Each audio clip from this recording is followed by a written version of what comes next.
일본은 20년 후 경제 규모에서 한국에 추월당한다. 월급이 오르지 않은 일본과 오른 한국, 무엇이 다른가? 지난해 12월 12일 일본 경제 전문 미디어인 겐다이 비즈니스와 도요 게이자이에 나란히 실린 칼럼의 제목입니다. 글을 쓴 사람은 일본의 경제학자 노구치 유키오 히토츠다시대 명예 교수.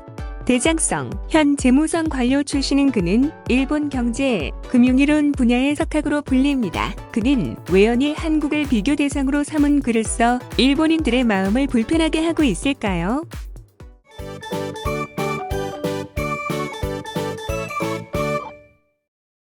노구치 유키오는 1990년대 중반부터 경제 침체는 계속되어 왔지만 가속화된 것은 아베노믹스라고 했습니다. 아베노믹스는 아베 신조와 이코노믹스를 합쳐놓은 신조어로 2012년에서 2020년 시행되었던 경제 정책을 일컫는 말입니다. 아베 신조는 금융 완화로 의도적인 엔저 정책을 폈습니다.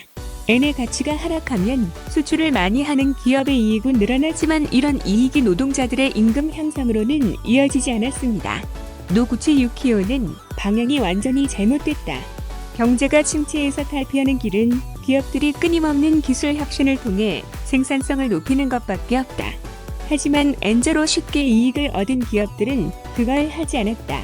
한국의 경우 수출 중심 국가임에도 불구하고 원화 약세를 유도하는 금융정책을 취하지 않고 생산성을 높이기 위한 노력을 했다.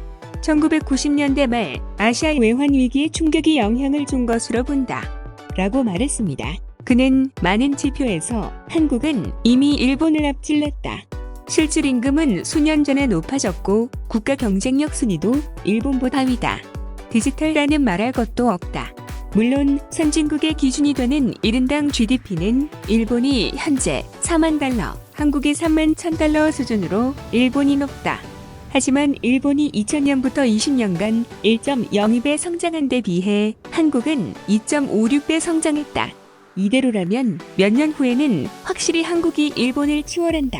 라고 하며 한국이 일본 대신 주요 7개국 G7에 들어갈 수도 있다라고 했습니다. 한일 간 디지털 격차는 더욱 심합니다. 일본 경영개발연구소가 평가한 디지털 분야의 비즈니스 어질리티, 민첩한 등에서 한국은 2021년 기준 비교 대상 64개국 중 5위를 기록했지만 일본은 53위에 머물렀습니다.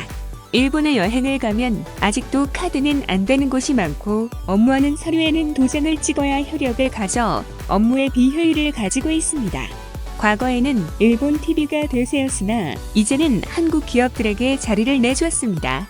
물론 한국도 저출산, 고령화 문제는 장기적으로 성장을 가로막는 큰 걸림돌이 될 수 있으며 제조업 비율이 30% 이상으로 높고 외수 의존형 경제라는 점은 불안합니다.